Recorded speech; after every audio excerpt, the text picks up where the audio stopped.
Okay, तो किसी को कोई डाउट्स है, कोई प्रॉब्लम है लास्ट क्लास से?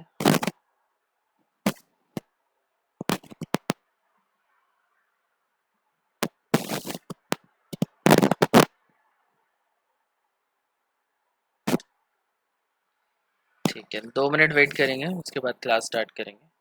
सबको आने देते हैं।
ठीक है, तो हम लोग स्टार्ट कर रहे हैं।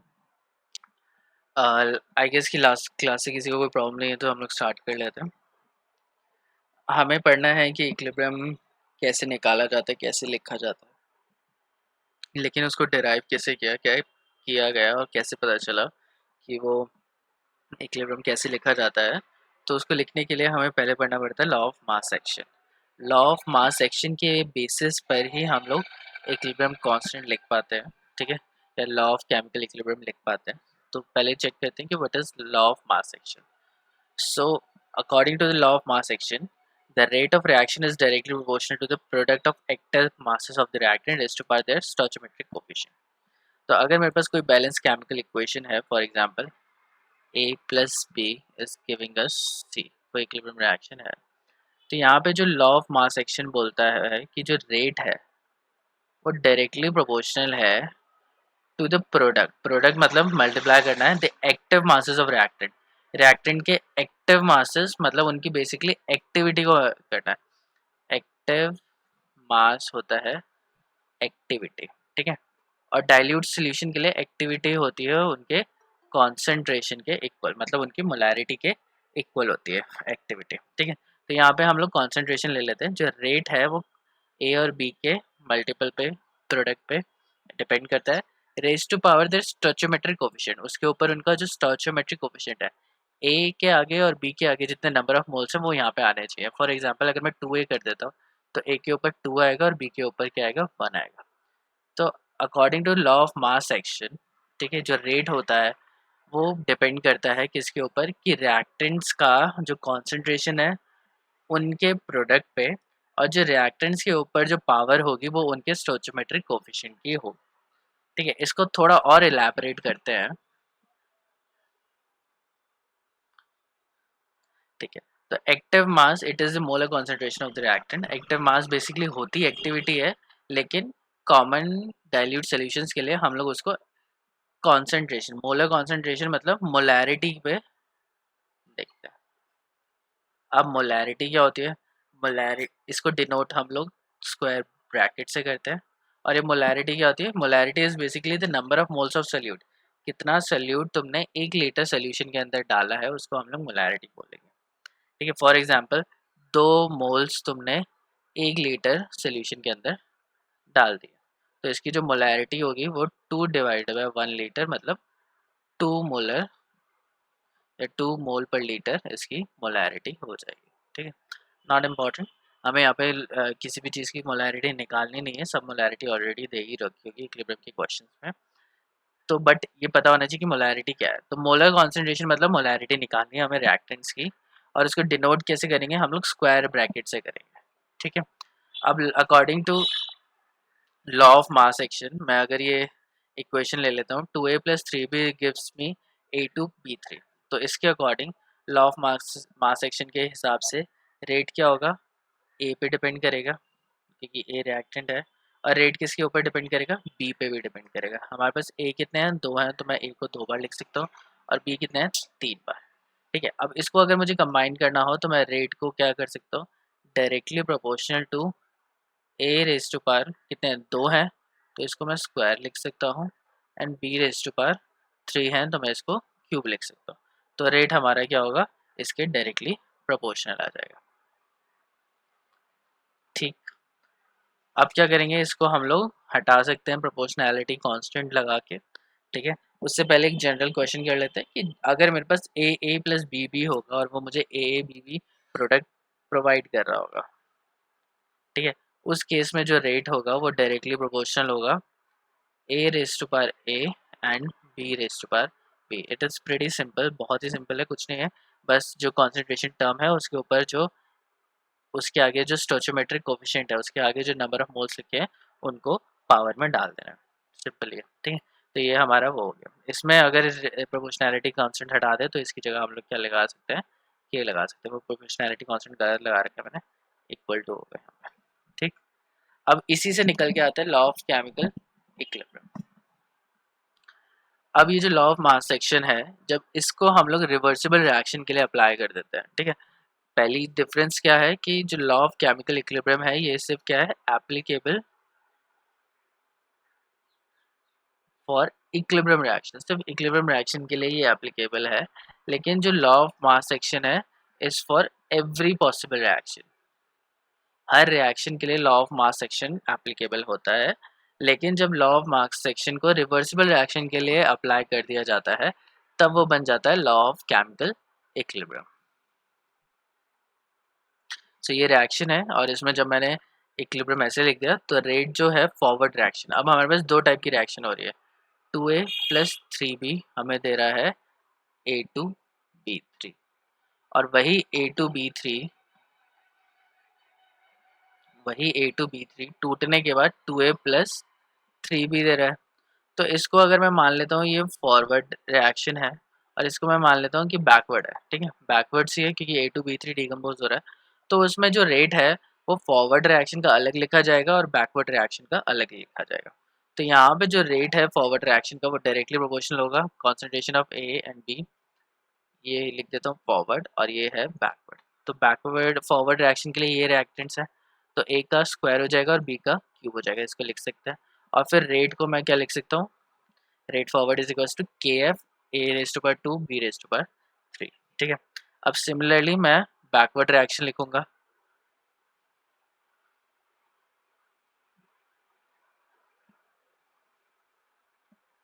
बैकवर्ड रिएक्शन में रिएक्टेंट क्या है, सिर्फ एक ही है, बैकवर्ड रिएक्शन क्या है, A2B3 डिसोसिएट होके A twice of A plus thrice of B है, और जो रेट है वो किसके ऊपर डिपेंड करेगा, रिएक्टेंट के ऊपर ही डिपेंड करेगा, तो A2B3 आएगा, और इसके ऊपर कोई स्टोइचोमेट्रिक कोफिशिएंट है नहीं, मतलब 1 लिखा हुआ है तो उसका पावर क्या होगा, 1 होगा, मतलब कुछ लिखने की ज़रूरत है नहीं। तो रेट ऑफ बैकवर्ड में हम लोगों ने यहाँ पे लिख दिया। अब इसमें क्या है कि लॉ ऑफ केमिकल इक्विलिब्रियम बताता है कि जो रेट ऑफ फॉरवर्ड रिएक्शन होती है वही रेट ऑफ बैकवर्ड होती है। ठीक है, तो के एफ के भी तो ये रेट कांस्टेंट है, ठीक है, जैसे वेलोसिटी कांस्टेंट होता है उसी टाइप, या उसका जो वेलोसिटी है वो कांस्टेंट रहेगी, ठीक है, तो उसे रेट कांस्टेंट बोलते हैं। तो रेट कांस्टेंट जो होता है वो के एफ और के बी हम लोगों ने लेट कर लिया, ठीक है, और इक्विलिब्रियम रिएक्शन के हिसाब से जो रेट ऑफ फॉरवर्ड रिएक्शन होगा वो हमेशा रेट ऑफ बैकवर्ड रिएक्शन के इक्वल होगा, तभी केमिकल इक्विलिब्रियम में रिएक्शन आगे प्रोसीड नहीं करती। ये सब हम लोग पहले ही इक्विलिब्रियम में एस्टैब्लिश कर चुके हैं कि rate of forward reaction is always equal to rate of backward reaction, नहीं तो रिएक्शन हो जाएगी अगर दोनों में से कोई भी बड़ा या छोटा हो। तो इसके अकॉर्डिंग मैं रेट ऑफ फॉरवर्ड को इस तरीके से यहाँ पे लिख सकता हूँ एंड रेट ऑफ बैकवर्ड को इस तरीके से यहाँ पे मैं कंबाइन कर सकता हूँ। इन दोनों को कंबाइन करने के बाद फिर मैंने क्या किया कि के एफ डिवाइडेड बाई के बी कर दिया, इसको यहाँ ले गया और ए टू बी थ्री को यहाँ पे इसके नीचे ले गया। ठीक है, सो के एफ डिवाइडेड बाई के बी, इसको इधर लेके गया और इसको हम लोग नीचे लेके गए, तो A two B three divided by A square B cube. ठीक है, K F and K B, K F constant था और के बी कॉन्स्टेंट था, तो दो कॉन्स्टेंट को अगर हम लोग डिवाइड करेंगे तो एक नया कॉन्स्टेंट आ जाएगा जिसको हम लोग के बोलते हैं, और ये जो नया कॉन्स्टेंट है के, ये है इक्विलिब्रियम कॉन्स्टेंट। लिखा ही होगा मैंने, साइड में लिखने की जरूरत नहीं है। इसी को हम लोग बोलते हैं इक्विलिब्रियम कांस्टेंट। सो के इज द इक्विलिब्रियम कांस्टेंट। ठीक है, by convention active masses of products is written in numerator and active masses of reactant are written in denominator. तो ये कन्वेंशन है, के को हम लोग क्या करेंगे, हमेशा के एफ अपॉन के बी लिखेंगे, के बी अपॉन के एफ नहीं लिखेंगे। ये थोड़ा याद रखने वाली चीज़ है कि इसको इस तरीके से नहीं लिखेंगे, ये गलत हो जाएगा। हमेशा के forward reaction divided by backward होना चाहिए। ठीक है, और प्रोडक्ट की कॉन्सेंट्रेशन हमेशा ऊपर होनी चाहिए और रिएक्टेंट की कॉन्सेंट्रेशन हमेशा नीचे होनी चाहिए। इक्विलिब्रियम कांस्टेंट हमें लिखना सबको आता ही है, तो इसमें कोई नई चीज़ तो है नहीं। बट अगर कभी भी तुम्हें इक्विलिब्रियम कॉन्सेंट्रेशन नहीं दे रखी है, के एफ और के भी दे रखा है, तो ये थोड़ा ध्यान रखने वाली बात है कि के को क्या है, फॉरवर्ड ऊपर आना चाहिए, बैकवर्ड नीचे आना चाहिए।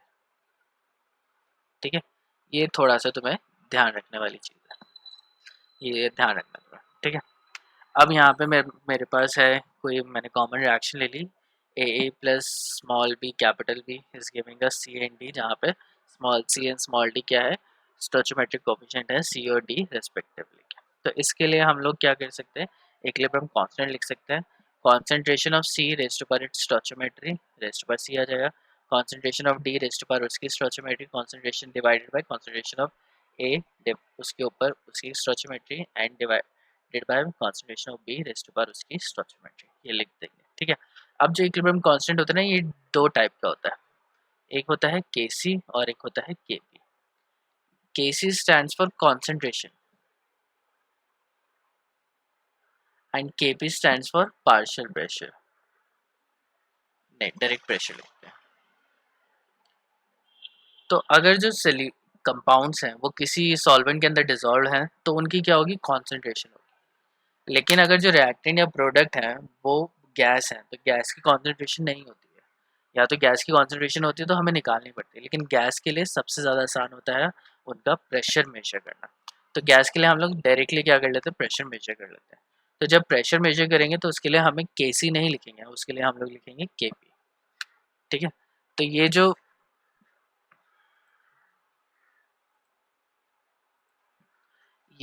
इक्विलिब्रियम ये जो फॉर्मूला आया है केसी का, इसी को हम लोग बोलते हैं लॉ ऑफ केमिकल इक्विलिब्रियम। ठीक है, तो law of chemical equilibrium derive करने के लिए हमें क्या करना पड़ता है, लॉ ऑफ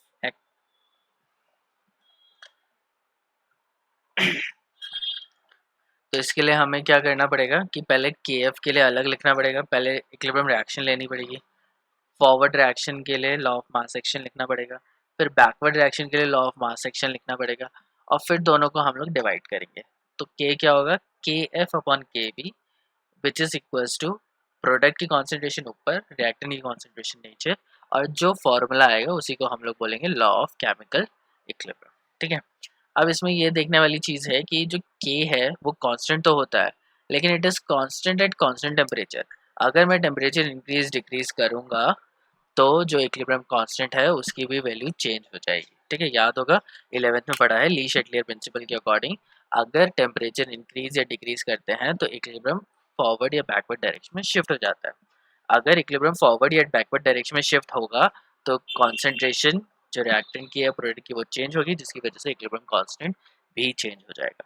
तो ये तुम्हें याद रखने वाली बात है कि इक्विलिब्रियम कांस्टेंट किस पे डिपेंड करता है, टेम्परेचर पे डिपेंड ज़रूर करता है। किसी को कोई डाउट?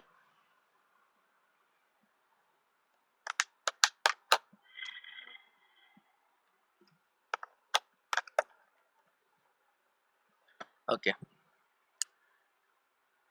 तो ये डेफिनेशन है, बताने की ज़रूरत नहीं है। ठीक है, केसी मैंने तुम्हें बताया, केसी क्या होता है, कॉन्सेंट्रेशन टर्म्स को एक्सप्रेस करने के लिए ज़रूरी होता है।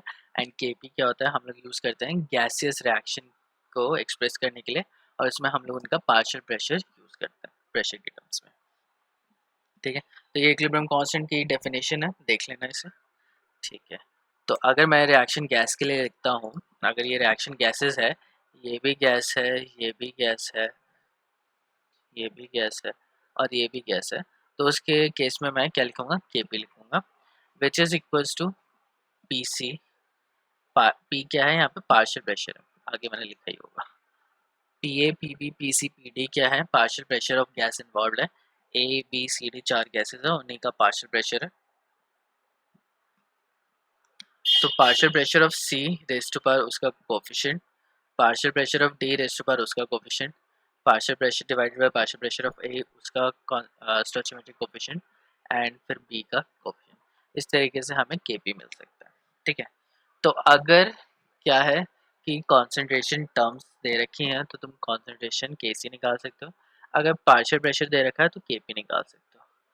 अब ऐसा नहीं है कि गैसेस रिएक्शन की कॉन्सेंट्रेशन नहीं होती है। अगर हम लोग आइडियल गैस निकाल ले तो P V is equals to n R T होता है, नंबर ऑफ मोल्स हैं उस पर बी डिवाइड करते हैं तो कॉन्सेंट्रेशन बन जाती है। तो गैसेस की कॉन्सेंट्रेशन हम लोग निकाल सकते हैं, लेकिन उनका पार्शियल प्रेशर निकालना हमारे लिए आसान होता है। बट गैसेस के लिए केपी निकल सकता है, और नॉर्मल इक्वेशंस के हिसाब से अगर हम लोग उसको गैस किसी भी सोल्यूशन को गैस में कन्वर्ट कर दे तो उनका केपी भी निकल सकता है। तो जो ये केपी और केसी होता है ना, वो एक दूसरे से इंटर रिलेटेड होते हैं। अब ये जो इंटर रिलेशन है वो कैसे निकालते हैं, वो डिपेंड करता है केपी और केसी के रिलेशन में, जो कि बहुत ही ज़्यादा इंपॉर्टेंट है और पेपर में डायरेक्टली पूछा जाता है। Derive the relationship between KP and KC. ठीक है, तो पहली चीज़, केपी और केसी का जो रिलेशनशिप है वो उन्हीं सब्सटेंस के लिए निकलेगा जो गैसेस हैं, जो रिएक्टेंट प्रोडक्ट गैसेस हैं उन्हीं के लिए केपी और केसी निकलेगा। अब एक इक्वेशन है जिसमें सॉलिड भी है, लिक्विड भी है और गैस भी है, तो उस इक्वेशन में भी निकलेगा, बट सॉलिड और लिक्विड का पार्शियल प्रेशर नहीं होता। सॉलिड गैस नहीं होती, लिक्विड गैस नहीं होती, तो उनका कोई पार्शियल प्रेशर नहीं होगा। तो ये चीज़ ध्यान रखने वाली बात है कि अगर सोल्यूशन एक्वस में है तो उसका पार्शियल प्रेशर निकल सकता है, उसको गैस में कन्वर्ट किया जा सकता है, लेकिन अगर कोई चीज़ सॉलिड है या लिक्विड है तो उसका पार्शियल प्रेशर नहीं कर सकते हम लोग। तो लेट मी राइट डाउन कि क्या रिलेशनशिप है। तो हमें ये बहुत अच्छे से ध्यान से देखना है, केपी और केसी का रिलेशनशिप इंपॉर्टेंट है, बहुत ही ज़्यादा इंपॉर्टेंट है, और ये पेपर में डायरेक्टली पूछा जाता है। इसी के बेसिस पे बहुत सारे न्यूमेरिकल भी सॉल्व करने के लिए आते हैं। तो लेट मी कंसिडर कि मेरे पास ये रिएक्शन है A plus B B which is giving me C C and D D. ठीक, अब इसके लिए मैं के सी लिख सकता हूँ, सी रेस्ट पर सी, डी रेस्ट पर डी, ए रेस्ट पर ए एंड बी रेस्ट पर बी। तो ये हो गई हमारी इक्वेशन 1। ठीक है, ये तो हो गई इक्वेशन 1। अब अगर मैं इसका केपी बना दूँ, ठीक है, फॉर एग्जांपल मैंने ले ली सारे गैसेस हैं तो केपी बना दिया, तो पी सी रेस्ट पर सी, पी डी रेस्ट पर डी, पी ए रेस्ट पर A and P B raised पर बी। तो ये हमारी इक्वेशन 2 मैंने इसको यहाँ पे कंसिडर कर लिया। ठीक, अब अगर मैं आइडियल गैस इक्वेशन यूज करूँ, आइडियल गैस इक्वेशन क्या होती है, P V is equals to n R T, where P क्या होता है, pressure, B is volume, n is number of mole, R is universal gas constant and T is temperature. तो इसको करने की मैंने एन को यहाँ पे रखा और बी को मैंने नीचे लिख दिया। ठीक है, तो P is equals to N by V R T आ गया। ये हो गई इक्वेशन 3। अब मैं तुम्हें यहाँ पे बता देता हूँ कि जो कॉन्सेंट्रेशन है, जो कॉन्सेंट्रेशन है वो मोलैरिटी के इक्वल है, वो मोलैरिटी के इक्वल है। और मोलैरिटी जैसे अभी पीछे हम लोगों ने बोला था, number of moles divided by volume के इक्वल होती है। ठीक है, तो यहाँ पे मुझे दिख रहा है ये नंबर ऑफ मोल्स और वॉल्यूम है, तो इसको मैं सी से डिनोट कर सकता हूँ। तो P is equals to C R T हम लोग इसको कॉमनली लिख सकते हैं, जो कि अभी मैं लिख के दिखाऊंगा नीचे। तो P तो हो गया तुम्हारा प्रेशर, ये सारी चीज़ें मैंने तुम्हें ऑलरेडी बता दी कि P प्रेशर है, V वॉल्यूम है, and number of moles of gas है, R यूनिवर्सल गैस कांस्टेंट है जिसकी वैल्यू 8.314 जूल पर केल्विन पर मोल होती है, या फिर 0.0821 लीटर एटीएम पर मोल पर केल्विन होता है। ठीक है, दो कांस्टेंट की वैल्यू होती है, जो भी तुम्हें यूनिट के अकॉर्डिंग ठीक लगे उसको यूज कर लिया जाता है, and T is your temperature. अब एन बाई वी क्या होता है, मोलैरिटी की कुल लिखते हैं, तो हम लोग यहाँ से लिख सकते हैं P is equals to C R T. ठीक है, अब P क्या है, पार्शियल प्रेशर है, तो पार्शियल प्रेशर की जगह सी आर टी लिखा जा सकता है, हाँ क्यों नहीं लिखा जा सकता, तो लिखेंगे। तो P A is equals to C A R T, P B is equals to C B R T, P C is equals to C C R T and P D is equals to C D R T. ठीक है, तो ये चार जो gases हैं, इन चारों gases का ये जो चार रिएक्टर प्रोडक्ट हैं, इनको हम लोगों ने किस में कन्वर्ट कर दिया, कॉन्सेंट्रेशन इनटू आर टी। ठीक है, ये हो गई इक्वेशन 4। अब क्या करेंगे, सब्स्टिट्यूट इक्वेशन 4 इन इक्वेशन 2। अब ये जो इक्वेशन 4 है इसको हम लोग किस में डाल देंगे, इक्वेशन 2 में डाल देंगे। तो अब ये हो गई सी सी आर टी रेस्ट पर सी डी आर टी। ठीक है, ये स्मॉल में लिखना चाहिए था लेकिन वो लिखते लिखते कैपिटल में हो गया, तो मैं इसको फिर से लिख देता हूँ, अगर तुम्हें थोड़ी प्रॉब्लम है तो इसको मैं इधर लिख देता हूँ। K P is equals to C C R T raised पर सी, यहाँ पे C D R T raised power T, C A R T raised पर A and C B R T raised पर बी। ठीक है, देख लेना मैंने यहाँ पे लिख दिया है, इसमें ये जो है ये स्मॉल मतलब सब्सक्रिप्ट है।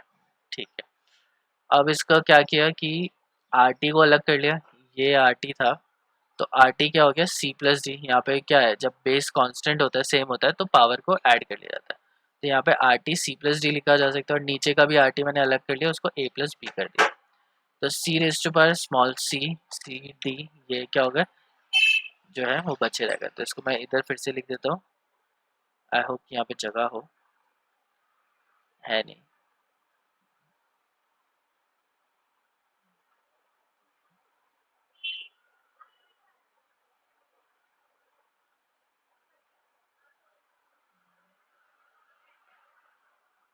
ठीक है, और यहाँ पे आर टी, यहाँ पे आर टी, यहाँ पे सी प्लस डी और ए प्लस बी यहाँ पे। अब क्या ये बेस सेम है, डिवाइड में है, तो सी plus D minus A plus B, इसको हम लोग यहाँ पे लिख सकते हैं। ठीक है, आई थिंक तुम लोग समझ जाओगे, या फिर मैं एडिट कर दूंगा उसे, अभी कर देता हूँ नहीं तो भूल जाऊंगा।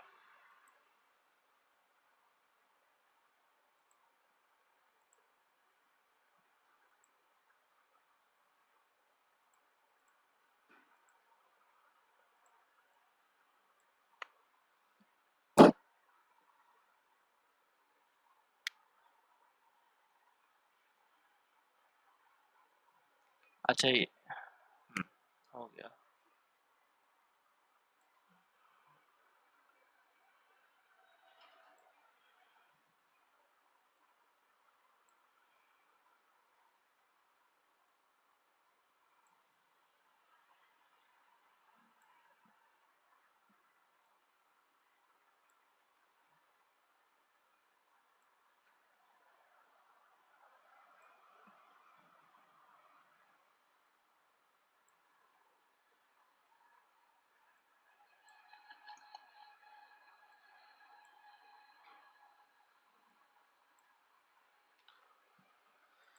हाँ ठीक है, सेव कर देते हैं इसे।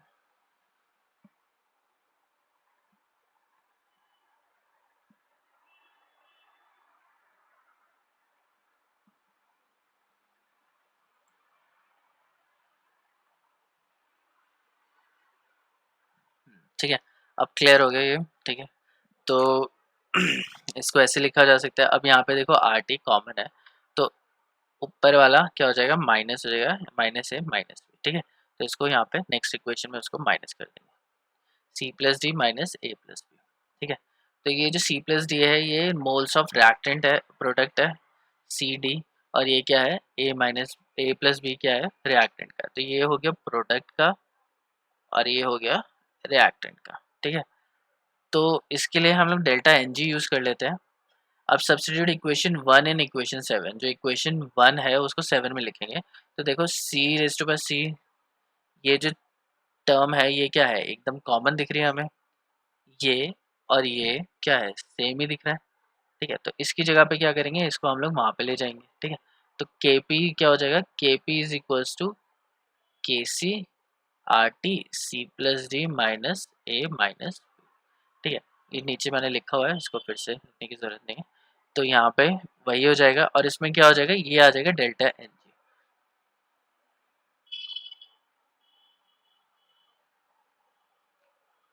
सी plus D minus A minus B. ठीक है, अब इसमें जो है C plus D minus A plus B को हम लोग डेल्टा एन लेते हैं, डेल्टा एन या डेल्टा एन जी लिखते हैं, many times we write delta N G. ठीक है, जी स्टैंड्स फॉर गैस, और गैस दिखाना बहुत ज़रूरी है क्योंकि अदरवाइज गलत लिख देंगे। तो गैस का क्या है, moles of product, number of moles of gases product, जो ये सी प्लस डी है क्या है, गैसेस प्रोडक्ट है, minus number of moles of gases reactant. याद रखना है कि जो प्रोडक्ट और रिएक्टेंट है वो गैस ही होने चाहिए, अगर वो सॉलिड लिक्विड है तो वो उनको ऐड नहीं करना है, हमें सिर्फ गैस को ऐड करना है, क्योंकि सॉलिड और लिक्विड गैस नहीं होती तो उनका पार्शियल प्रेशर नहीं होगा। ये चीज़ बिल्कुल याद रखनी है, अगर इनमें से जो रिएक्टेंट गैस है उनका स्टोइचियोमेट्रिक कोएफिशिएंट ऐड होगा, और जो रिएक्टेंट गैस नहीं है उनका स्टोइचियोमेट्रिक कोएफिशिएंट ऐड नहीं होगा। आई विल टेल यू कि कैसे लिखेंगे।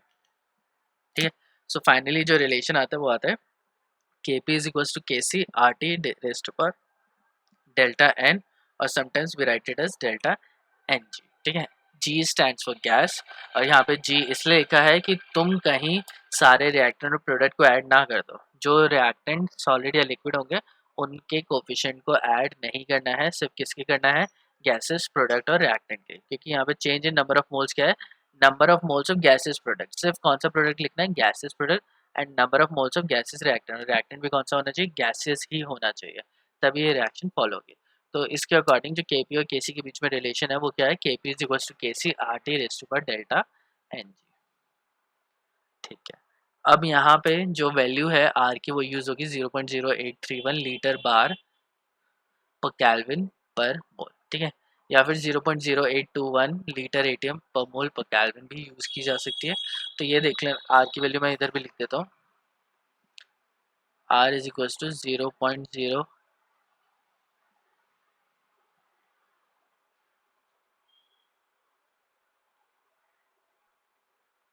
लीटर एटीएम पर मोल पर केल्विन। ठीक है, 0.0821, और जब बार में करनी है तो 0.0831 हमें यूज़ करना है। ठीक है, यहाँ पे दूसरा कैलकुलेशन के लिए और दे रखा है, रेफरेंस दे रखा है कि एक बार क्या होता है 10⁵ पास्कल के इक्वल होता है, which is equal to 10⁵ newton per metre square, and which is equal to 0.987 ATM. ठीक है, तो 1 बार और एटीएम में कितना थोड़ा सा डिफरेंस होता है, 1 bar is equal to 0.987 ATM होता है, इसलिए एल आर की वैल्यू क्या हो जाती है, थोड़ी बहुत चेंज हो जाती है जब हम लोग बार यूज़ कर रहे हैं या एटीएम यूज़ कर रहे हैं। अब देखो क्वेश्चन में, अगर डेल्टा एन जी ज़ीरो है, ठीक है, डेल्टा एन जी क्या है, ज़ीरो है, उस केस में क्या होगा, के पी के सी के इक्वल होगा। अगर डेल्टा एन पॉजिटिव है तो के पी की वैल्यू बड़ी हो जाएगी, और डेल्टा एन नेगेटिव है तो के पी की वैल्यू छोटी हो जाएगी as compare to K C. Simple है, ये तो आ ही सकता है। तो चलो एक क्वेश्चन करते हैं, what is the value of K C for the following reaction at 700 kelvin where Kp is already given as 1.80 into 10⁻³ kilo pascal. Okay, तो ये रिएक्शन दे रखी है, और बेस्ट चीज़ क्या है कि सारे के सारे जो रिएक्टेंट्स हैं वो गैस है। ठीक है, सारे रिएक्टेंट क्या हैं, गैस है, गैस होने की वजह से डेल्टा एन जी कितना आएगा, तो पहले हम लोग डेल्टा एन जी निकाल लेते हैं। डेल्टा एन जी क्या है, प्रोडक्ट के जो मोल्स है, तो ये 2 है और ये 1 है, कितना हो गया 3, 3 minus 2 which is equals to 1। ठीक है, तो ये 1 के इक्वल आया। ठीक है, तो K P is equals to K C R T हमारा फॉर्मूला बन जाएगा। तो के सी तो के पी तो दे ही रखा, के सी निकाला तो K P upon R T हमें फॉर्मूला यूज करना। ठीक है, तो डेल्टा एन क्या हो गया 3 minus 2 which is equal to 1 mole, तो K P is equal to K C R T delta N g, तो इसमें ये इधर करके के सी क्या आ जाएगा, के पी अपॉन आर टी। ठीक है, ये तो मैंने तुम्हें पहले ही बता दिया।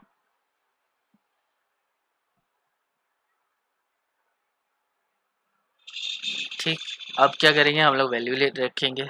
ठीक है, तो 1.80 इंटू 10⁻³ किलो पास्कल दे रखा है। ठीक है, और आर हम लोग कौन सा यूज़ कर रहे हैं, या तो एटीएम वाला यूज़ करेंगे या फिर बार वाला यूज़ करेंगे। ठीक है, तो अब इसमें क्या प्रॉब्लम है, प्रॉब्लम ये है कि किलो पास्कल में दे रखा है, तो किलो पास्कल में दे रखा है तो 10⁵ और बहुत ज़्यादा हो जाएगा, तो उसको हमें बार में कन्वर्ट करना पड़ेगा। तो 1 bar is equal to 10⁵ pascal होता है, तो इसको हम लोगों ने बार में कन्वर्ट कर दिया। बार में कन्वर्ट करने के बाद सारी वैल्यूज हम लोग रखेंगे एंड विल गेट आर केसी की वैल्यू। तो इतना मोल पर लीटर आ जाएगा। ठीक है, याद रखना केसी की जो यूनिट है वो मोलर में होगी और केपी की बार्स वगैरह में हो सकती है। ठीक है, और जो केपी और केसी की जो यूनिट्स होती है ना, वो यूनिट लेस हमेशा नहीं होता है, उसकी कुछ ना कुछ यूनिट होती है।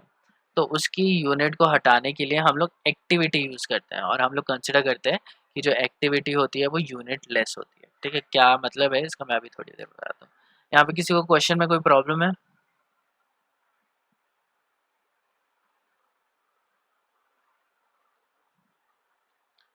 किसी को कुछ पूछना है?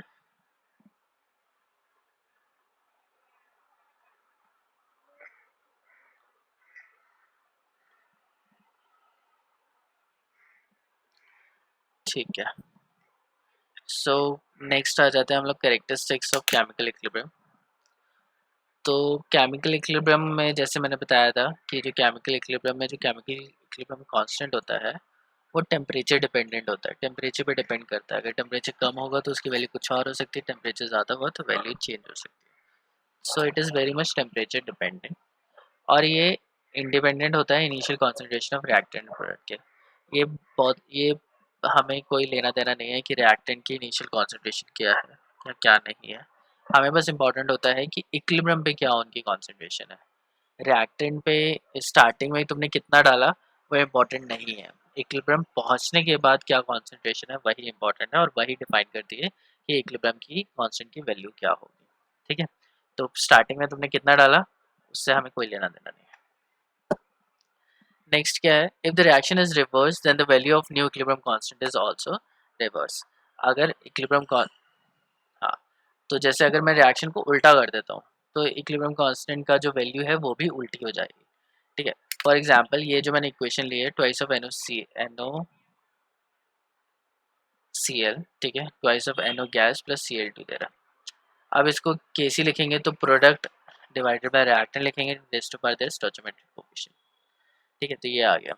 लेकिन अब इस रिएक्शन को मैं उल्टा कर दूँ, क्या कर दिया मैंने, इस रिएक्शन को उल्टा कर दिया। उल्टा कैसे होगी reaction, twice of NO plus Cl2 is giving us twice of NaCl।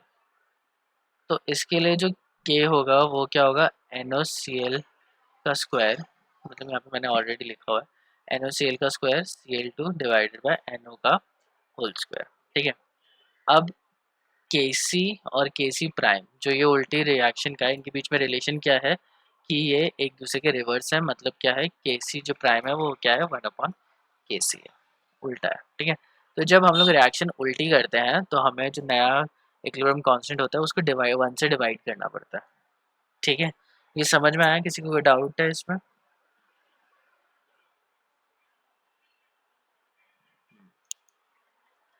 ठीक है, अब अगर रिएक्शन को मैं 2 से डिवाइड करता हूँ तो जो नया इक्विलिब्रियम कांस्टेंट है उसको अंडर रूट लेना पड़ता है। ठीक है, उसको क्या करना पड़ेगा, अंडर रूट लेना पड़ेगा। कैसे, जैसे मेरे पास ये रिएक्शन है NaCl plus NO plus A, ये रिएक्शन थी। ठीक है, इसका Kc हम लोगों ने ऑलरेडी यहाँ पे लिखा हुआ है।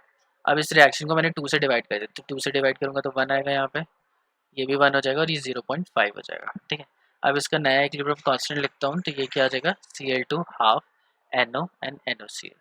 अब देखो Kc और Kc प्राइम में क्या डिफरेंस है, Kc प्राइम है under root of Kc। Kc लिया और इसको अगर मैं अंडर रूट करूंगा तो 1 का क्या हो जाएगा, हाफ हो जाएगा, 2 का 1 हो जाएगा और ये भी क्या हो जाएगा, 2 का 1 हो जाएगा। ठीक है, तो यही आ रहा है हाफ 1 और 1। ठीक है, तो इसका क्या मतलब है, जो अगर रिएक्शन को मैं उल्टा कर देता हूँ, सॉरी रिएक्शन को अगर मैं 2 से डिवाइड कर देता हूँ तो मुझे अंडर रूट 2 लेना पड़ता है। ठीक है, अगर रिएक्शन को मैं 3 से डिवाइड कर दूंगा तो मुझे अंडर रूट 3 लेना पड़ेगा। ठीक है, अगर Kc 3 से डिवाइड कर दिया तो 3 का अंडर रूट लेना पड़ेगा, 4 से डिवाइड कर दिया तो 4 का अंडर रूट लेना पड़ेगा। ठीक है, तो ये चीज़ ध्यान रखनी है कि जब भी हम लोग रिएक्शन को 2 से डिवाइड करेंगे तो उसका अंडर रूट लेंगे, जब भी मल्टीप्लाई करेंगे तो उसको रेस टू पार करेंगे। ठीक, तो ये हमारा, ये मैंने तुम्हें बता दिया कि ये if the reaction is divided by n, अगर रिएक्शन को n से डिवाइड किया है तो उसका nth अंडर रूट लेना पड़ेगा। ठीक, ऑब्वियस है, जैसे 2 से डिवाइड करेंगे तो अंडर रूट 2, 3 से डिवाइड करेंगे तो अंडर रूट 3, n से डिवाइड करेंगे तो उसका अंडर रूट n लेना पड़ेगा। ठीक है, अगर रिएक्शन को 2 से मल्टीप्लाई कर रहा है तो नया जो Kc होगा उसको स्क्वायर करना पड़ेगा, और अगर n से मल्टीप्लाई करा तो उसका n लेना पड़ेगा। ठीक है, तो जैसे ये इक्वेशन है, 2 से मल्टीप्लाई करके 4 हो गया, ये 4 हो गया, 2 हो गया, इसका ये लिख दिया। ठीक है, तो ये कैसे है कि Kc हमारा था Cl2 NO2 का स्क्वायर डिवाइडेड बाय NOCl का स्क्वायर। ठीक है, अब क्या है, अगर इसका मैं स्क्वायर ले लूँ तो ये हो जाएगा 2, ये हो जाएगा 2, ये हो जाएगा 4 और ये 4। ठीक है, तो यही हो जाएगा। इसका मतलब क्या है, जो अगर 2 से मल्टीप्लाई करेंगे तो जो नया है वो Kc स्क्वायर हो जाएगा। ठीक है, डिवाइड करना है तो अंडर रूट लेना है और मल्टीप्लाई करना है तो उसका स्क्वायर लेना है। ठीक है, ये करेक्टरिस्टिक्स है और ये डायरेक्टली क्वेश्चन में एग्जाम में पूछा जाएगा, what are the characteristics of equilibrium constant. तो तुम्हें बताना है कि वो टेम्परेचर पे डिपेंडेंट होता है, इनिशियल कॉन्सेंट्रेशन से उसका कोई लेना देना नहीं होता, सिर्फ क्या लेना देना होता है कि इक्विलिब्रियम पे कितनी कॉन्सेंट्रेशन है रिएक्टेंट और प्रोडक्ट की। ठीक है, अगर रिएक्शन को 2 से डिवाइड करेंगे तो उसका अंडर रूट 2 लेना पड़ेगा इक्विलिब्रियम कांस्टेंट का, या जो n से डिवाइड करेंगे तो nth अंडर रूट लेना पड़ेगा। अगर रिएक्शन को 2 से या n से मल्टीप्लाई करेंगे तो उसका स्क्वायर या फिर n टाइम्स उसको रेज़ टू पावर n करना पड़ेगा। अगर बैकवर्ड रिएक्शन कर दूं, मतलब रिएक्शन को उल्टा कर दूं, तो जो इक्विलिब्रियम कांस्टेंट है वो रिवर्स हो जाएगा, 1 बाय हो जाएगा। ठीक, ओके। सो अगर दो इक्विलिब्रियम कांस्टेंट है और दोनों इक्विलिब्रियम इक्वेशन को मैंने ऐड कर दिया है तो उनके इक्विलिब्रियम कांस्टेंट क्या हो जाएंगे, मल्टीप्लाई हो जाएंगे। फॉर एग्जांपल ये इक्वेशन है, ए किस में कन्वर्ट हो रहा है, बी में, और दूसरी इक्वेशन है बी सी में कन्वर्ट हो रहा है, तो इसका इक्विलिब्रियम कांस्टेंट क्या है, प्रोडक्ट अपॉन रिएक्टेंट, और इसका क्या है, प्रोडक्ट अपॉन रिएक्टेंट। अब इन दोनों को मैंने ऐड कर दिया तो क्या हो गया, ए से सी हो गया, बी से तो बी कट गया, तो इसका इक्विलिब्रियम कांस्टेंट क्या आएगा, सी डिवाइडेड बाय ए आएगा, प्रोडक्ट अपॉन रिएक्टेंट। लेकिन ये जो के है वो क्या है, K1 इंटू K2 है। ठीक है, तो मतलब बी ए इंटू सी बी करूँगा तो बी से बी कट जाएगा, क्या बचेगा, सी बाय ए।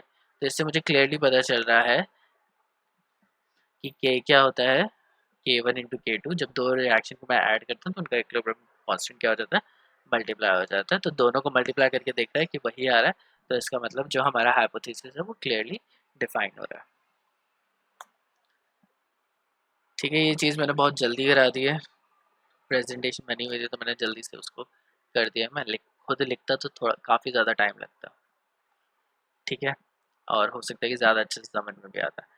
तो इसलिए मैं पूछ रहा हूँ, किसी को कोई प्रॉब्लम है तो बता दो, कुछ बताना है तो मैं फिर से कर दूंगा।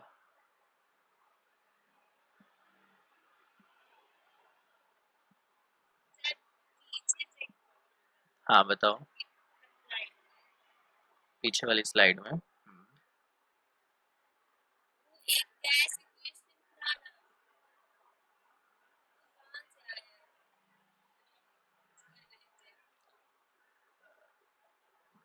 इस वाली स्लाइड में, इससे भी पीछे।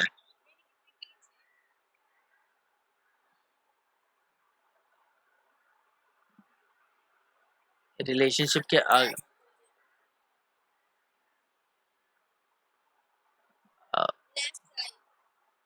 लेफ्ट साइड में ये वाली equation,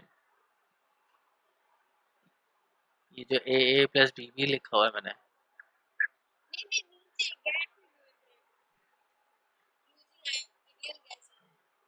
using ideal gas equation. अच्छा, ये P V is equal to n R T कहाँ से आया है?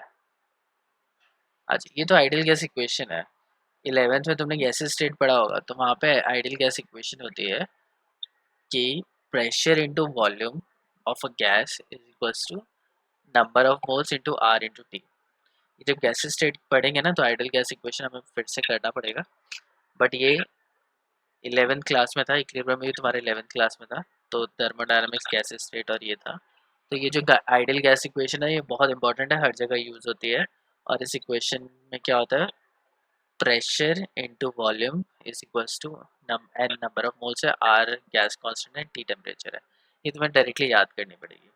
और ये बेसिकली आता है, ये पूरी डेरिवेशन है। और अगर तुम देखोगे मेरा जो कैंप फंडामेंटल वाला चैनल है ना, उसमें गैसेस स्टेट की एक वीडियो डली हुई है जिसमें बहुत सारे मैंने लॉज बता रखे हैं कि कैसे pressure is inversely proportional to volume, pressure कैसे डायरेक्टली प्रोपोर्शनल है टेम्परेचर से। ठीक है, तो अगर तुम किसी गैस का टेम्परेचर इंक्रीज करोगे तो उसका प्रेशर इंक्रीज हो जाता है। ठीक है, जैसे टायर होता है, वो तो प्रेशर और वॉल्यूम का हो गया। तो जैसे टायर है, गर्मियों में क्या हो जाता है, साइकिल का टायर फट जाता है। क्यों फट जाता है, क्योंकि टेम्परेचर इंक्रीज होने की वजह से जो प्रेशर है, जो टायर के अंदर गैस भरी है, उसका प्रेशर ज़्यादा हो जाता है और वो फट जाता है, ठीक है। तो वहाँ से हम लोगों ने डिराइव किया कि प्रेशर टेम्परेचर के डायरेक्टली प्रोपोर्शनल होता है। प्रेशर क्या होता है? इन्वर्सली प्रोपोर्शनल टू वॉल्यूम होता है, कि बलून है, तुम उसको दबाओगे तो उसके अंदर का प्रेशर इंक्रीज हो जाएगा। तो वो भी क्या है? P is inversely proportional to Vm। तो उन दोनों रिएक्शन को, और P क्या है? Directly proportional to number of moles है। एक बलून में जितनी हवा तुम भरोगे उसकी वॉल्यूम उतनी ज़्यादा बढ़ जाएगी। तो ये हमारे पास 3 और 4 लॉज हैं। उन सारे लॉज को हम लोगों ने कंबाइन किया है, और कंबाइन करके हम लोग ये इक्वेशन पे आए हैं कि P V is equals to n R T होता है, ठीक है। और ये जो वो चैनल है ना, उस पर गैस स्टेट की 2-3 वीडियोस डली हुई हैं, उसमें ये तुम्हें पूरा मिल जाएगा कि कैसे P V is equals to n R T derive किया गया है। जब हम लोग गैस स्टेट पढ़ेंगे हम लोग तभी पढ़ेंगे, लेकिन अगर तुम्हें आज ही जानना हो तो तुम वहाँ पे वीडियो जाके देख सकते हो, ठीक है। किसी को कोई और डाउट? हो गया तुम्हारा डाउट क्लियर? हाँ, जहाँ पे भी होगी, ठीक है। बट अभी हम लोगों को गैस स्टेट पढ़ना है, तो हम लोग आइडियल गैस इक्वेशन फिर से पढ़ेंगे। किसी को कुछ और पूछना है?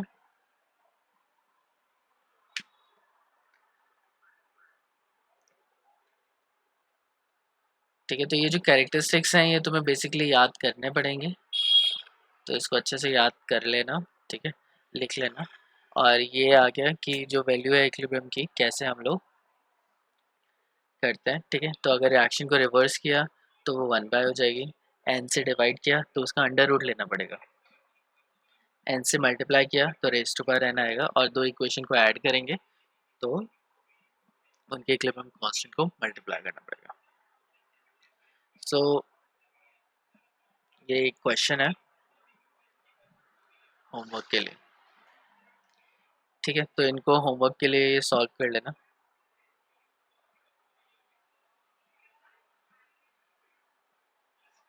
ठीक है। के P is equal to K सी, ठीक है। तो यहाँ पे तुम्हें देखना है ये गैस है, ये गैस है, ये सेम है। ये जो इक्वेशन है इसमें डेल्टा एन जी कितना होगा ये मैं तुम्हें बता देता हूँ। Delta N G is equal to number of moles of product, मतलब minus number of mole of reactant, ठीक है। अब प्रोडक्ट में कितने गैसेस मोल हैं? एक ही है। सॉलिड को नहीं कंसिडर किया जा सकता, तो सॉलिड को मैं काट देता हूँ।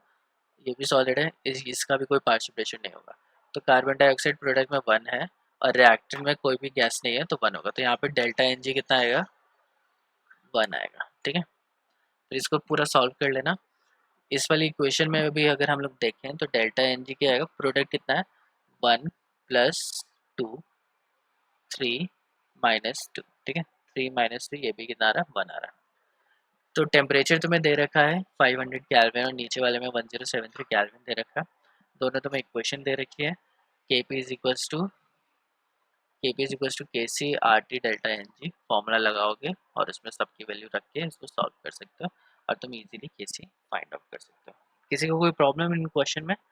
सॉल्व करके देखना, कुछ प्रॉब्लम आएगी तो कल सॉल्व करेंगे, ठीक है। So let's move ahead. अब हमारे पास इक्विलिब्रियम क्या होता है? दो टाइप के होते हैं, एक होमोजीनियस इक्विलिब्रियम होता है और एक हेटेरोजीनियस इक्विलिब्रियम होता है। अब होमोजीनियस इक्विलिब्रियम का क्या मतलब है? कि जब सारे रिएक्टेंट और प्रोडक्ट जब सारे सेम फेज में होंगे, या तो सारे के सारे सॉलिड होंगे, या सारे के सारे लिक्विड होंगे, या सारे के सारे एक्वस होंगे, या फिर सारे गैसेस होंगे। तो अगर जो सबके आगे जो ब्रैकेट में सॉलिड गैस लिखा होता है वो सबका सेम लिखा हुआ है, तो उसे हम लोग बोलेंगे होमोजीनियस इक्विलिब्रियम। या अगर किसी भी एक का डिफरेंट लिखा हुआ है तो वो बन जाता है हेटेरोजीनियस इक्विलिब्रियम। जैसे ये वाली इक्वेशन है, इसमें ये गैस है, ये गैस है, और ये गैस है, तो इस इक्वेशन को हम लोग बोलेंगे होमोजीनियस इक्विलिब्रियम, ठीक है। ये इक्वेशन है, ये एक्वस है, ये एक्वस है, ये एक्वस है, सबका जो लिखा हुआ है ब्रैकेट के अंदर सेम है, तो ये भी क्या है? Homogeneous equilibrium.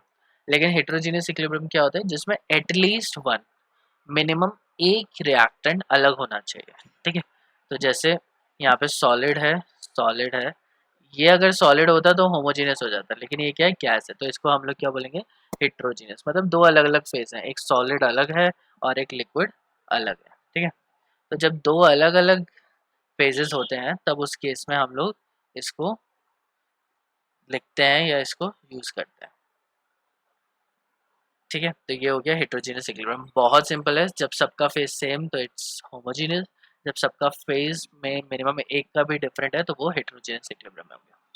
दूसरा एग्जांपल है, ये सॉलिड है, ये गैस है, ये गैस है, ये गैस है, इसमें मिनिमम एक सॉलिड आ गया तो मतलब ये क्या हो गया, हेटेरोजेनस हो गया।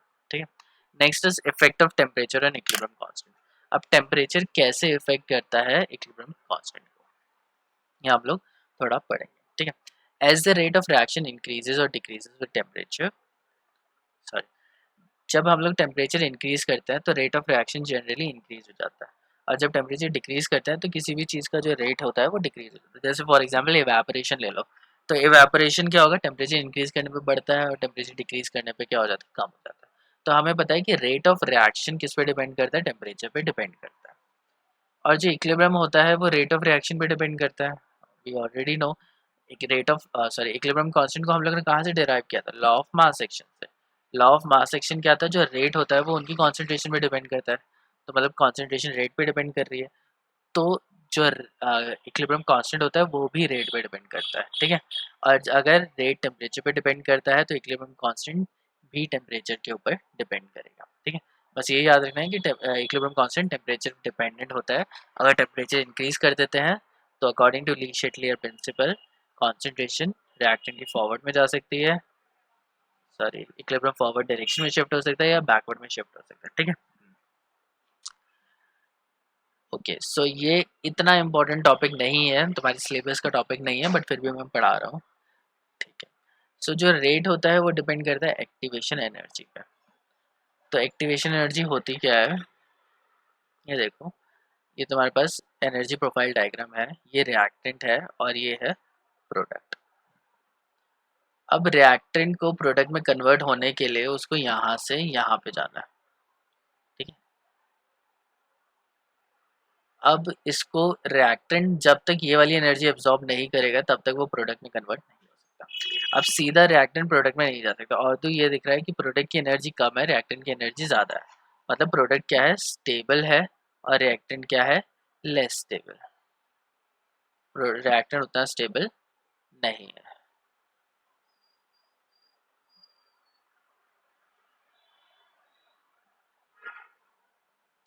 ठीक।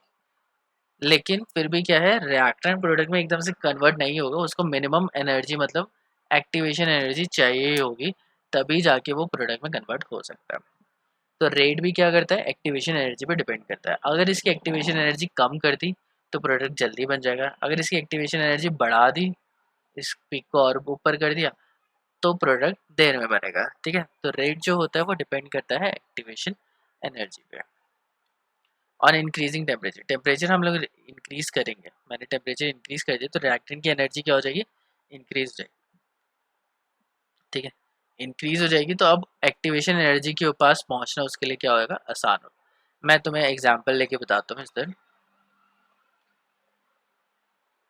फॉर एग्जांपल रिएक्टेंट की एनर्जी है 50 किलो जूल, प्रोडक्ट की एनर्जी है 20 किलो जूल। ठीक है। और यहाँ पे जो हिल है, ये जो पीक है, इसकी एनर्जी है 100 किलो जूल। तो यहाँ पे हमें पता चल रहा है एक्टिवेशन एनर्जी कितनी है, 50 किलो जूल, रिएक्टेंट की एनर्जी कितनी है, 50 है, और उसे 50 किलो जूल की एनर्जी और चाहिए तब जाके वो प्रोडक्ट में टूटेगा या प्रोडक्ट बनाएगा। तो एक्टिवेशन एनर्जी कितनी है, 50 है। अब टेम्परेचर इंक्रीज किया तो रिएक्टेंट की काइनेटिक एनर्जी इंक्रीज हो जाएगी, होगी। अब उसकी एनर्जी होगी 60 किलो जूल। अब अगर उसकी एनर्जी 60 किलो जूल हो जाएगी तो 100 तक पहुंचने के लिए उसको कितनी चाहिए होगी, अब एक्टिवेशन एनर्जी कम हो गई, 40 किलो जूल होगी। तो 40 किलो जूल एनर्जी एब्जॉर्ब करना ज़्यादा आसान हो जाएगा रिएक्टेंट के लिए as compare to 50 kilo joule energy absorb करना, क्योंकि 40 किलो जूल एनर्जी डिफरेंस क्या है, कम है। तो मतलब क्या है, टेम्परेचर इंक्रीज करने पे रेट ऑफ फॉरवर्ड रिएक्शन बढ़ जाता है। ठीक है।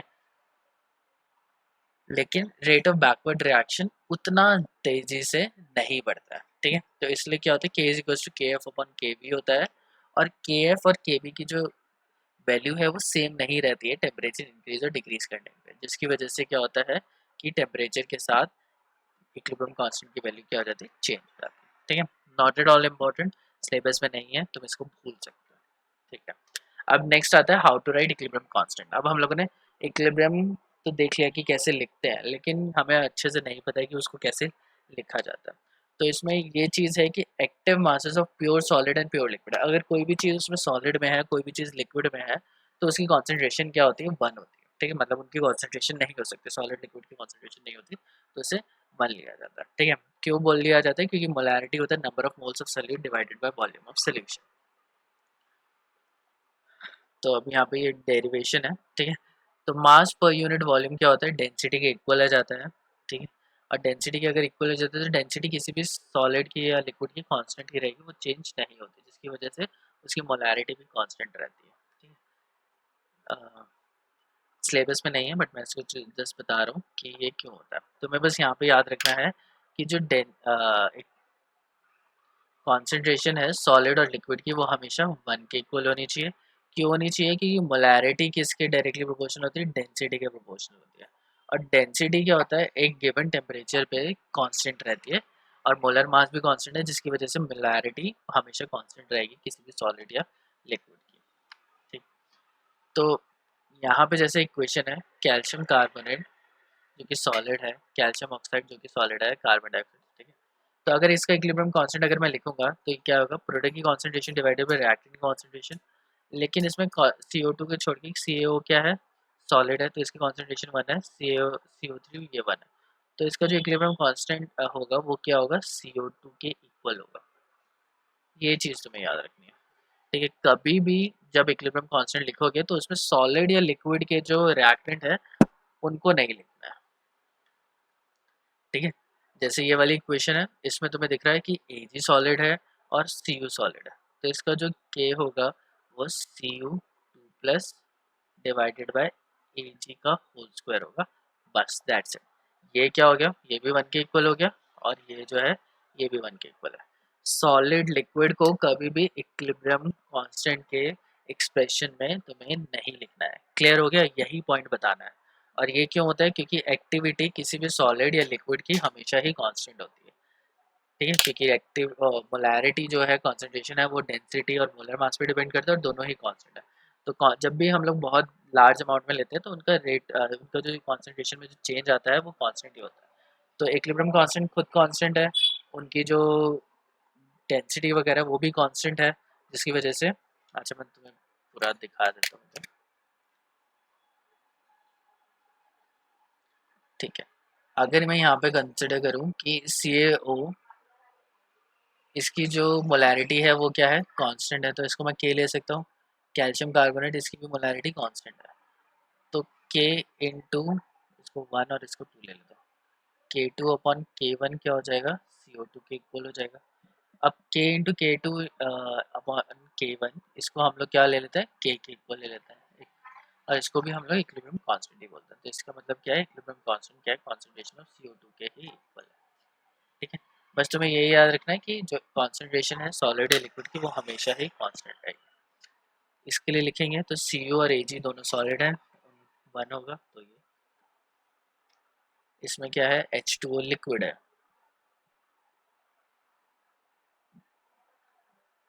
ठीक है, तो 1 सॉलिड पॉसिबल नहीं है, तो इसमें क्या होगा, NH4 positive OH negative divided by NH3 आ जाएगा, और इसमें H2 को कंसिडर नहीं किया जाएगा। ठीक है, next is unit of equilibrium. Unit of equilibrium क्या होता है, वो डिपेंड करता है कि क्या स्टोइचियोमेट्री है।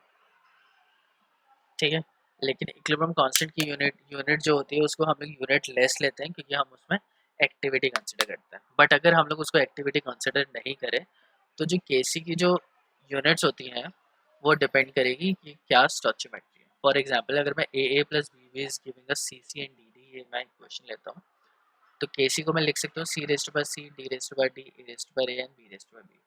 सी की यूनिट क्या है, कॉन्सेंट्रेशन टर्म है, तो मोलैरिटी है मोल पर लीटर, ये भी मोल पर लीटर, ये भी मोल पर लीटर, ये भी मोल पर लीटर। ठीक है, तो इसको ऊपर वाले को प्लस करूंगा तो सी प्लस दिया जाएगा, नीचे वाले को ए प्लस बी। तो जो के सी की जो यूनिट होती है वो मोल पर लीटर डेल्टा एन जी के इक्वल हो जाएगा, मतलब डेल्टा एन के इक्वल हो जाएगा। छोड़ो, उसको एन जी नहीं लेंगे, सी plus D minus A minus B के इक्वल हो जाएगा। ठीक है, मोल पर लीटर वो मोलैरिटी लिख सकते हैं। ठीक है, तो ये क्या होगा, मोल पर लीटर रेस्ट पर डेल्टा एन होगा, वेर डेल्टा एन क्या है, स्टोइचियोमेट्रिक डिफरेंस है प्रोडक्ट और रिएक्टेंट में, ठीक है। और केपीबी क्या होगा, अगर मैंने बार लिया है तो bar raised by delta N, ATM लिया तो ATM raised by delta N, pascal लिया तो पास्कल रेस्ट बाय डेल्टा, ठीक है। अगर डेल्टा एन अगर जीरो है तो केपी केसी के इक्वल होगा और उसकी कोई यूनिट नहीं होगी। ये जीरो है, ठीक है, तो इसका मतलब ये पूरा एक वन हो गया, ठीक है। अदरवाइज कुछ है तो वो हो गया। लेकिन हम लोग हमेशा ये याद रखना है कि अगर हम लोग वैसे कंसिडर करें तो इसकी कुछ ना कुछ यूनिट होनी चाहिए, लेकिन हमेशा हम लोग केपी और केसी की जब भी तुम किसी भी क्वेश्चन में देखोगे उसकी यूनिट ही नहीं दे रखी होती है। यूनिट इसलिए नहीं दे रखी होगी क्योंकि उसे यूनिटलेस कंसिडर किया जाता है, ऑल्दो वो यूनिटलेस नहीं है। और यूनिटलेस कंसिडर करने का आंसर क्या है, मतलब क्या है कि उसमें हम लोग एक्टिविटी कंसिडर करते हैं, ठीक है। क्या यूज़ करेंगे, एक्टिविटी यूज़ करेंगे, मोलर कॉन्सेंट्रेशन यूज़ नहीं करेंगे। और एक्टिविटी होती क्या है, एक्टिविटी इज मोलर कॉन्सेंट्रेशन लिया डिवाइडेड बाय उसकी यूनिट, प्रेशर लिया और डिवाइडेड बाय यूनिट, ठीक है। तो प्रेशर अगर 2 बार है और उसको मैं बार से डिवाइड कर दूंगा तो कितना बचेगा, 2 बचेगा, यूनिट तो बचेगी नहीं। तो अगर यूनिट नहीं बचेगी तो पूरा जो इक्विलिब्रियम कांस्टेंट है वो यूनिट लेस हो जाएगा, ठीक है। तो एक्टिविटी क्या है, इट इज़ द कॉन्सेंट्रेशन और pressure with respect to standard concentration and pressure. तो स्टैंडर्ड कॉन्सेंट्रेशन क्या है, 1 मोल/लीटर, स्टैंडर्ड प्रेशर क्या है, 1 atm या 1 बार। तो जो भी यूनिट, जो भी कॉन्सेंट्रेशन आएगी डिवाइडेड बाय जो भी दे रखी कॉन्सेंट्रेशन, उसको उसकी यूनिट से डिवाइड कर देंगे और वो क्या हो जाएगी, यूनिट लेस हो जाएगा, ठीक है। तो अगर ये सी का कोई यूनिट नहीं है, डी का कोई यूनिट नहीं है, ए का कोई यूनिट नहीं है, बी का कोई यूनिट नहीं है, तो मतलब के सी का भी कोई यूनिट नहीं होगा, ठीक है। तो ये चीज़ थोड़ा ध्यान में रखनी है कि इनको हमेशा ही जो कॉन्सेंट्रेशन टर्म है उसकी यूनिट मोल/लीटर होती है, लेकिन एक्टिविटी को यूज़ करते हुए उसकी यूनिट को हम लोग गायब कर देते हैं, ठीक है। तो तुम्हें कुछ नहीं करना, बस ये याद रखना है कि इक्विलिब्रियम कांस्टेंट का यूनिट नहीं होती, क्यों नहीं होती वो मैंने तुम्हें यहाँ पे डिस्क्राइब कर दिया। किसी को कोई प्रॉब्लम,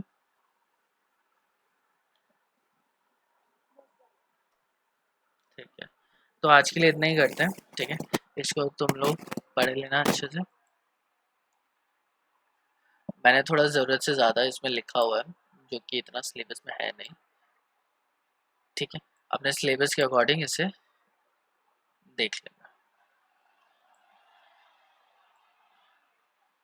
मैं तुम्हें बता देता हूँ सिलेबस में क्या क्या नहीं है। लॉ ऑफ केमिकल इक्विलिब्रियम है, ठीक है। रिलेशनशिप बिटवीन केपी केसी है, ये तो करना ही है। कैरेक्टरिस्टिक्स ऑफ केमिकल इक्विलिब्रियम पूरा पूरा है। होमोजीनियस एंड हेट्रोजीनियस इक्विलिब्रियम नहीं है, बट छोटा सा था, मैंने तुम्हें बता दिया। Effect of temperature and equilibrium constant नहीं है, तो तुम इसे छोड़ सकते हो। इक्विलिब्रियम कांस्टेंट को कैसे लिखा जा सकता है ये मैंने तुम्हें बता दिया कि सॉलिड लिक्विड में हमेशा वन करते हैं। क्यों करते हैं ये तुमसे नहीं पूछा जाएगा, आउट ऑफ सिलेबस है, ठीक है। एग्जाम्पल्स तुम लोग कर ही सकते हो। इक्विलिब्रियम की यूनिट क्या होती है ये इम्पोर्टेंट है, ठीक है, बट प्रॉपर पूरा नहीं दे रखा है, सिर्फ ये याद रखना है कि यही लिखना है लास्ट वाली इक्वेशन कि जो क्या यूज़ करते हैं हम लोग, एक्टिविटी यूज़ करते हैं इंस्टेड ऑफ मोलर कॉन्सेंट्रेशन। और एक्टिविटी क्या होता है, कॉन्सेंट्रेशन या प्रेशर होता है with respect to standard concentration and pressure. तो एक्टिविटी की कोई यूनिट नहीं होती है, तो अगर एक्टिविटी की कोई यूनिट नहीं होगी तो इक्विलिब्रियम कांस्टेंट की भी कोई यूनिट नहीं होगी, ठीक है। अब क्या करना है, एप्लीकेशंस देखनी है, वो हम लोग नेक्स्ट क्लास में करते हैं। एप्लीकेशन के बाद ली शेटलियर प्रिंसिपल है, ठीक है। तो 2-3 टॉपिक हैं, 1-2 क्लासेस में ये खत्म हो जाएगा चैप्टर, ठीक है। तो इसको तुम देख लेना।